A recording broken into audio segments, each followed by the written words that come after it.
Good afternoon, everyone. Welcome to the Girl Get Up podcast. I am your host, the Aquarian Chancellor, and this is the podcast where I share my stories. I invite my guests on. They share their stories, all in hopes that it inspires you, the listening audience, to go out and discover your infinite possibilities. Before I get started today, just going to share a little bit about who I am and what I do. And ironically, this is being recorded the week that I put out the Practice Your Pitch challenge. So I'm going to go ahead. I've been practicing because I've been trying to switch it up a little bit. You switch it up a little bit. So here we go. I am Chauncey Jones, and I create a safe space for youth entering or re-entering the workforce by creating. Oh man, I messed it up. So as you guys can see, I need a little bit more practice. But however, for the sake of the show, I am Chauncey. I have created a career curriculum designed for youth ages 16 to 25 to teach them everything workforce related. We're talking about resume writing, we're talking about W-2s, all of those things that help your youth prepare and progress in the workforce. So if you are wanting to collaborate with me and connect with me, please go over to my website, www.yourinfinitedirection.com, or you can email me at jones@yourinfinitedirection.com, and I'll be happy to work with you. So today I have a guest. Her name is Dr. Asia King, and she's going to share with the audience who she is and what she does. Dr. Asia, the floor is yours. Hi, everybody. My name is Dr. Asia King. I am a counseling psychologist and licensed professional clinical counselor here in the Twin Cities, which is Minneapolis, Minnesota. I've been in the field for 23 years, and I currently do an array of services. I have a private practice. I work with elementary and middle school kids with meditation and mindfulness. And my most recent venture and journey has been curating uh, retreats that are tailored to transformation, to people who are really ready to take a deep dive and take their level of wellness to another level. And so I guess I could talk about that later on. But right now, my career has been around helping people work through the human experience and find ways to be okay as they navigate difficult and complicated issues in their life. Yeah, I'm glad you said difficult and complicated because that age group, and I know from personal experience, is a really difficult age group to make some breakthroughs with. Could you share with the audience how you got in, or what inspired you to target that age group, and how do you teach them to practice centering themselves and mindful thinking? Absolutely. So, working with middle school kids, primarily sixth through eighth grade, fifth grade, also, you are understanding a kid's world. Children are at the mercy of the adults in their life. Mm. And so they don't have the language to express themselves or even the platform to be heard. And that's one thing I teach children is how to get their message across so that the adults in their lives can hear them and receive them. And even if they're in a position where the adults aren't able to do that, because, we have old school parents, children are to be seen and not heard, which is absolutely wrong. But teaching children how to take ownership of what they're experiencing out besides what is going on in their outside world, because we're not always going to be able to control the reactions of other people. And so it's important to learn early on, how can you manage yourself while you are waiting, hoping, and wishing for other people to get it. And if they don't, how can you find contentment within you so that you can keep going and not be discouraged and fulfill your goals while you're navigating childhood. And so there's a lot of things that children really do experience. And I have two kids myself, 18 and 14 years old. And Mm-hmm. so having worked with them, understanding teenage angst and just growing up and your social circle and social media. And so really taking into account all of those factors and how they play an important role of development in a child's life. Yeah, absolutely. What career what career path did you take to acquire the certifications or the diplomas, whatever it is that requires you to be able to do the job that you do? Absolutely. So really my career started out in high school. That's Um, interesting. I'm a, Share. it really did. I'm originally from Birmingham, Alabama, Okay. and I'm a Ramsey grad, which is a school in Birmingham that really prides itself on academic excellence. Like you have to test in and keep your grades up to stay in the school. And so the coursework through the 4 years was very rigorous. And so our 11th grade year, we had an opportunity to take a semester to do a co-op. And so you could either take more classes or, as I thought of it, didn't know that it was going to be life changing. I thought it was going to be an extra time to be not in school. And so Mm, I said, well, I'll take the co-op. And I said, okay, well, what do you think you would like to do? And so I just really went off of just what I thought I was good at, which was listening. Because my friends would always come with their secrets and who they liked and who they didn't like and who they were going to mess with that day. And I knew how to hold that, because kids can be messy. And I pride mhm. myself on not being messy. And so I said, well, I think I'll follow a therapist. And so they linked me up with Audrey Lampkin from the University of Alabama Children's Hospital. And I did a semester with her, and you don't see any patients or nothing like that, but she gave me an idea of what therapists do Mhm. and the paperwork and the meetings, but the skills that they learn and the people that they help. And I was sold ever since 11th grade. Wow. And so 11th grade, I finished Ramsey, got my undergrad at UAB in psychology with a minor in sociology, I think. I don't know. Something.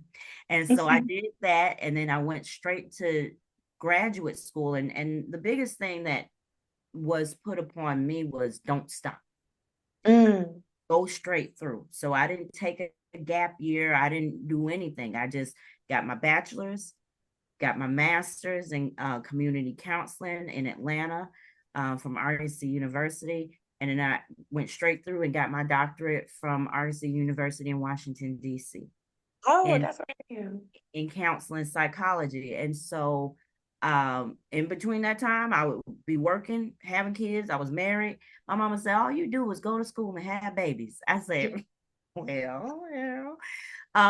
But as I got further along in my career, I wasn't a straight A student in school. I did A's, B's, and C's. I was one of those students where I would study and still flunk the damn test. Mhm. But my mom always encouraged me, like, always do your best, always try out, don't give up. And then she wasn't really hard on the nose of like grades. Just get it done, right? But what I found was that once I really entered into my passion, I Mhm. was making straight A's in graduate and doctoral school, my post grad school. Wow. I had a like 3.9 in graduate school and like a 4.0 in my post grad program because it interested me so much that that's where I really excelled, not science and social studies and all that stuff. It was psychology, understanding people. And so I learned early on, when you find your passion, that's where you really will thrive. And at the beginning of my career, they told me, do everything. Don't just think you want an office with a couch. Do it all. So I've Mm-hmm. done foster care, I've done CPS, I've done geriatrics, I've done children, I've done adults, I've done alcohol and drugs, I've done in home, I've done out home, I've done community work, and I've done crisis work. So I've done a little bit. I've taken a menu of mental health along the 23 years I've been in the field. Mm-hmm. And so now I'm in a place where, you know, they say at the beginning you get your experience in psychology from the mud, because Right. you're going to work with, very complicated situations and very complex clients. And so now a lot of my clients are working professionals Mhm. who are trying to figure out, what is this to their life, Yeah. you know, and dealing with a lot of self-doubt and really,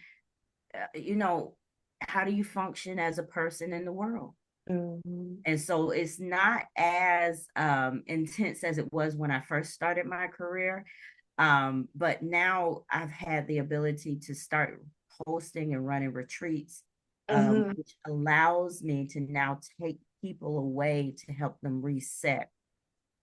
So, yeah, my career has been about really exploring the power of yes. You do a lot of volunteering. I was saying yes to every opportunity I could to further understand and also get mentors, people to Mm-hmm. teach me what I Mm-hmm. didn't know. I succeeded, I failed, I fell, I got back up. I've been married, I've been divorced, I've been moving, and but the core of it all was I didn't give up. Yeah. Didn't Yeah. give up. Because life is gonna happen, but your dreams don't have to wait while life is happening, Mm. because there will never be a right time to do it. You just got to do it. Right. Yeah. Thank you for sharing that. Thank What are you. some challenges and successes that you've faced? And you kind of touched on it a little bit while growing your practice. Yeah, I mean, reputation. Oh, yes. Your reputation is key. Nobody wants a therapist that's in the mess and not taking care of themselves and, just tripping over themselves. And we're not talking about perfection. I'm not a perfect human being, but I also do believe that I can't give you advice if I'm not willing to try it myself. Mm. And the one thing that they told us in school was a therapist needs a therapist. Yes. So I have always participated in some type of wellness, whether it was therapy, whether it was other healing modalities, Reiki, or, nature or whatever. You know, I put wellness into the forefront of my life. Mhm. And then I use that as a roadmap to helping people say, this is what I've experienced. This is what I've seen the experience of others. Let's try this. And so, it does take a lot to navigate yourself while trying to be a professional or in your field. And this is where that imposter syndrome comes in, Yes. where you don't know if you're doing well enough or great enough, or you compare yourself to other people. But there is no comparison to you, because what you bring, what I bring, nobody else can do. And I just have to sit with confidence to know that I have a unique skill, and nobody is your competition. There is no competition. And Collaboration over competition. exactly. It's all about, hey, what are you doing? How can we connect? Teach me, and I'll teach you. Yeah. So always being a teacher, never always the expert. A lot of times people don't even know I'm a therapist unless they ask me. I'm just here. I'm Mm. I'm just here. You So know what? It's powerful that you said that because I've been getting this. this thing, everything about observation has been coming to me. Like, be an observer of life, even though you are participating, but be an observer. Yes. So it's powerful that you said that. Absolutely, absolutely. Be an observer, ask more questions than you talk. Mm-hmm. Be curious, stay curious. Yeah. I love that. Stay curious. Okay, so you have a practice. It's called Awaken Your Heart. How are you now using your experience to change lives? Yeah. So just for a little a clarification, the Okay. retreat is the Awaken the Heart retreat. My Okay, thank business is Brave Defiance. Okay, thank you. Brave Defiance, no, absolutely. Brave Defiance Consulting. And I came up with that name, Brave Defiance, because Maya Angelou said in rough translation, she said, of all the virtues, of all the values, courage has to be number one, because without courage, you can't do anything. Right. And so Brave Defiance was born of having courage to go against, to move in a different direction than what you've been going, than where you've Mm, been directed. Because a lot of times it's easy to play it safe. It's yeah. easy to stay with the same people, same area, same mindset. But when your spirit is calling you to do something different, you've got to have courage. You've got to have bravery to go against the doubts, the murmurings, the rumors, the internal dialogue that isn't quite sure, because life is in a dark room when you just got a flashlight. Yeah. You don't know what's really ahead of you, just know bit by bit by bit by bit, right? And so Brave Defiance was born to encourage people that while you're going through the unknown, take someone with you Mm, so that you can reach the goals that your soul truly desires. Because, uh, you know, desires unfulfilled makes for a sick heart.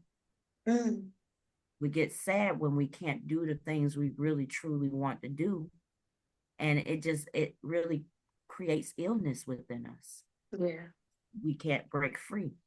And so, my business really helps people to understand that this isn't it. Mm-hmm. There's always a way. It's just a way of how to get it, and being able to use the resources that are given to you to get there. And then from that, I was like, we got to do a little bit more, because talk therapy is cool. But what I have found, especially in my travels, is that when I am able to break away from the chatter and the nuances of life and the routines and really go somewhere and reflect, I come back with a whole new mindset of, we got to get going. It's time to get up. It's time to awaken ourselves out of that slumber and do something that we were called to do. Go venture off into the unknown. And so Brave Defiance was there to help build folks, and the Awaken the Heart retreat is help to create a new mindset and a sense of wonder in your life so that you can start moving towards what you really want to do. Yeah. Thank you. You Mm-hmm. have a retreat coming up. It's the Awaken the Heart retreat. And you're going to be going to Costa Costa Rica. Rica, baby. Yes, yes, Talk about yes. that. Why Costa Rica? And do you do it in different locations every year? So share with the audience, give them a insight on what to expect when attending a retreat that a Brave Defiance puts on. Absolutely. So, as mentioned before, I started my retreats to help enhance the therapeutic experience.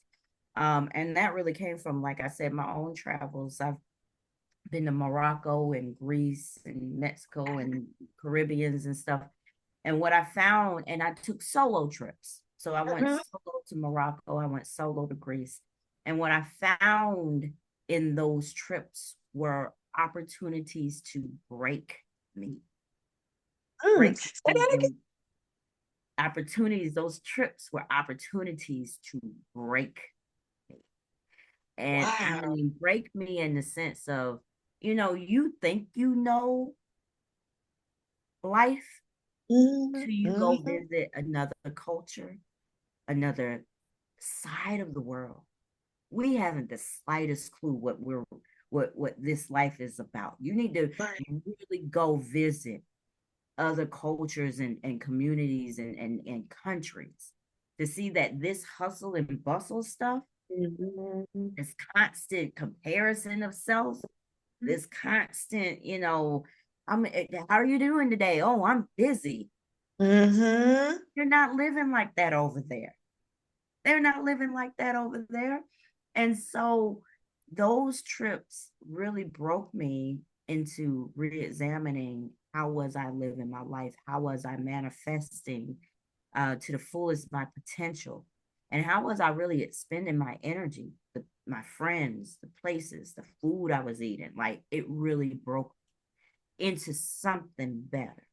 Mm. And so I was like, I gotta get this going. I mean, what would you do if you could go places with a therapeutic twist, really get some good experience, some good fun, some good food, good exposure, but also have experts help guide you into a more intimate and personal journey of discovering yourself and doing something that you really want to do beyond what you could do yourself, right? And so that's where I started my retreats, and I've done a few. So this is still new, which I encourage everybody. It's never too late to get started on what you think you're passionate about. And so I've done a few retreats. I did a women's retreat 2 years ago with a nurse practitioner, and we just took 5 women out at Mhm. Minnesota and just kind of, talk through on goals and healing practices. And we're still in communication with those women today. And then Excellent. this summer, I did a couples retreat to him in Minnesota, and we took 6 couples out and really showed them what love was about and how to Mm. manifest a marriage and a relationship that could be lasting through trust and mutual respect. And I did that with my pastor and his wife. And so this retreat to Costa Rica is August the 6th through the 12th of 2025. Next year, we're going to be at Planet Hollywood. Okay. And it's going to be an amazing experience. We've opened up the doors for 10 slots. We might open up more. We've already sold two seats. And Okay. I am partnering with this beautiful young lady named Yahila. She's from New York, and she's a yoga expert. I Okay. love partnering with people because it makes the clear, but it is also good to have different perspectives of Mhm. wellness. And so we're taking 10 people out, maybe more, to Costa Rica, and it's about self-love, which that term has been watered down. And so we're Mhm. working on the true essence of silencing the inner critic, Mhm. really diving deep into forgiveness for yourself, Mhm. learning to build confidence in who you are and what you are and where you want to go, and really teaching you about self-worth. Because, we put worth on things, people, Yes, places, and we do. yeah, Mhm. right. But as I was explaining to a client the other day, self-worth is really about when all those things disappear, because they will. Everything has an expiration, but who you are at the core doesn't. So, yeah, you had a bad relationship, your partner cheated on you, but at the core, does that mean you're going to stop loving? Does that mean you're going to stop trusting? Right. And so, how do you make sure you keep your base, the core of you, still pure? And that is worth, because that, above all things, nobody can take away. Exactly. And so we're going to be working on those type of concepts while also doing an excursion to a volcano, getting a mud bath, and the Planet Hollywood has all inclusive food, and so all our amenities will be taken care of. But I tell folks this isn't a vacation. You can Right. plan that. This is an opportunity to reset and really focus on yourself without apology, because oftentimes we feel bad because we want to bring people with us or we're taking a chance Mhm. on ourselves. And so this isn't about, who's going to come with you. It's about, what are you going to do for yourself? Because nobody is going to invite you to wellness. Right. Nobody's Oh, going to, that's a personal choice. right. Nobody's going to tell you, oh, take care of yourself. No, if people can, not mean in a mean way, if people can take what they can, they will. And so people will suck you dry and not think twice about it. So No, they won't. you have to take responsibility for your wellness. And this is the opportunity to do it with two wonderful professionals who are going to guide you through wellness, but also follow you even after the retreat to make sure you're okay. Yes, nurturing your community. Yes, Yeah, yes, yes, definitely. absolutely. And I'm it's excited. and it's open to men and women because I work with a lot of men too. Women, I feel like we know where to go to be better, right? But being a boy mom, you know, Me too.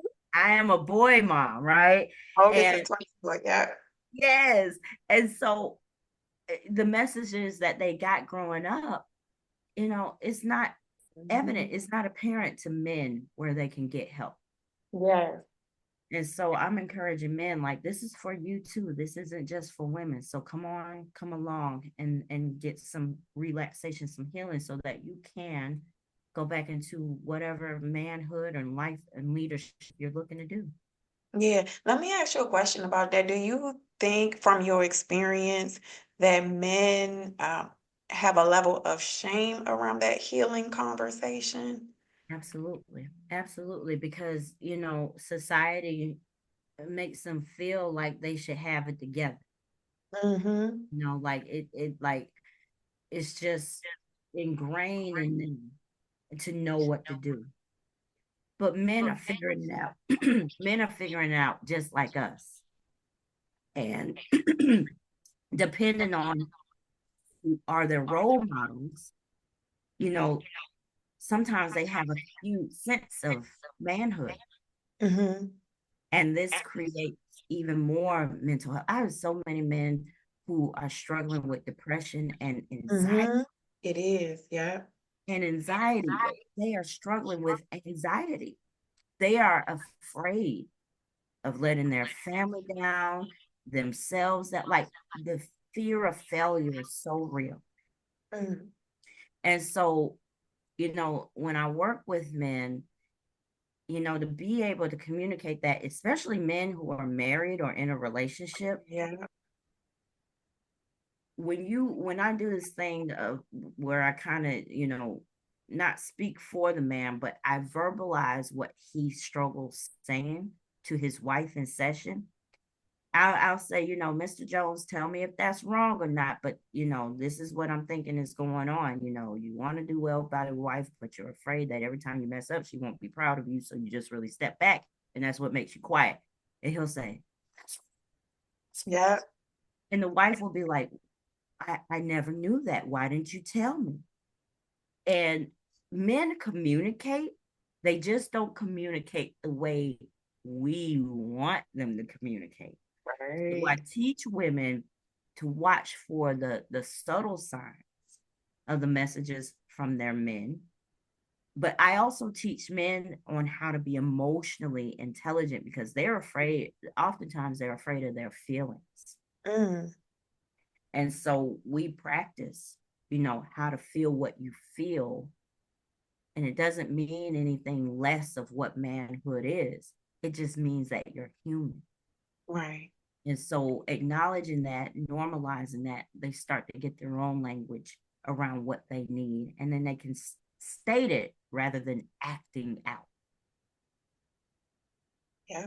It'll show up in their behavior. Yeah. Absolutely. Yeah. Absolutely. Changes the game. Right. Right. So, if you could share with the audience where we can find more about Brave Defiance and information for those who would like to join you and your beautiful co-host for the Yay. next Awaken Your Heart retreat. Absolutely, absolutely. So you can go on my website, which is Brave, BRAVE dash Defiance, DEFIANCE dot online. And that's my website. And there you can see the services that I provide. I do, like I said, therapy. I also do coaching. So if you're across state lines, I can't do therapy, but we can do coaching, which is Mm-hmm. different. I won't give you a diagnosis. I might even help you find a professional in your area. But, sometimes people just need a coach, somebody to cheer them on, like, all right, you got it. Come on, report back to this post. I do distance Reiki. I am a Reiki master. I do sound healing and healing touch. So I do an array of services. And you can also find the retreat on my website as well. I am on Instagram, TikTok, and Facebook, all under Brave Defiance. And it's Okay. the name across all platforms. So if you go, you'll see all sorts of videos of me talking about relationships and self and love and life and all that. And so the website, the retreat are on those platforms as well. And I don't know how it's done here, but if my information is posted, you can contact me directly, and I can definitely give you the information around getting services, or even just inquiry on wherever you are. How do you find a good therapist, right? And so that is important because therapists are like shoes. Sometimes you just got to put on a few before you get the right one. So, but yeah, that's where you can find me: TikTok, Instagram, Facebook, Brave Defiance, and Brave Defiance Brave Defiance online, and for my website. Okay, well, we're going to include everything in the show notes so that those interested can definitely be able to find you. Now, before I let you go, this is a platform of inspiring people to believe in their infinite possibilities. Do you have some words of wisdom for the audience? Absolutely. You're doing well. You're doing well. You're doing well. I know it doesn't feel like it, and I don't mean well in the sense of like everything is right. I mean in the sense of, you know, you're trying. You woke up, you listened to this podcast, you called a friend today, you even opened up the curtains. That is your level of well. Now, you may want to do better, as we all should want to do, and you can and you will. But for now, appreciate what you have done today. Because really, today, right now, is all we have. We hope for the future. Future is a gift, but what you have is right now. So we can't stop time. We can't stop moving forward in time, but we can definitely decide what we do in that space of time. So keep going. Don't give up. Be inspired. Be amazed. Keep going. Keep trying. You're doing well. And if nobody else tells you, Dr. King loves you. So take care of yourself, and most importantly, take care of others. With that, Dr. King, I appreciate that. You hang on. I'm going to send you off the right way. But for the audience, we will see you next episode. Take Mm-hmm. care, everyone. Bye, everybody.